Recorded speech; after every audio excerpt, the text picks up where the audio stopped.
শিক্ষার্থীদের এই আন্দোলনের মধ্য দিয়ে এটা বোঝা গেল যে আসলে এতদিন হল পর্যায়ে ছাত্র রাজনীতি চলে নাই।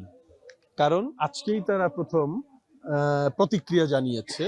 প্রতিক্রিয়ার কারণ হলো যে আপনারা জানেন একটি ছাত্র সংগঠন হল পর্যায়ে তাদের কমিটি ঘোষণা করেছে, সেটারই প্রতিক্রিয়া তারা জানিয়েছে এবং তারা দাবি করেছে 17 জুলাই যে আন্ডারস্ট্যান্ডিং হয়েছিল সেটা বহাল থাকবে।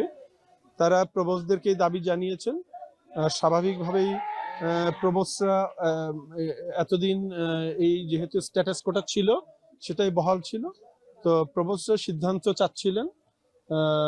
তো সেই সিদ্ধান্ত আমরা আজকে জানিয়ে দিলাম, উপাচার্য মহোদয় জানিয়ে দিলেন যে 17 জুলাইয়ে হল পর্যায়ে ছাত্র রাজনীতি সংক্রান্ত যে সমঝোতা হয়েছিল সেই সমঝোতা বহাল থাকবে। কমিটি বাতিল করার এখতিয়ার যারা দিয়েছে তাদের, আমরা তাদেরকে ফোর্স করতে পারবো না, কিন্তু আমাদের সিদ্ধান্ত হলো হল পর্যায়ে কোনো ছাত্র রাজনীতি চলবে না। তারা কেন্দ্রে করতে পারবে, তারা ডাকসু বা মধুর ক্যান্টিন, কলা ভবন তারা করতে পারবে, যেটা সমঝোতা হয়েছিল।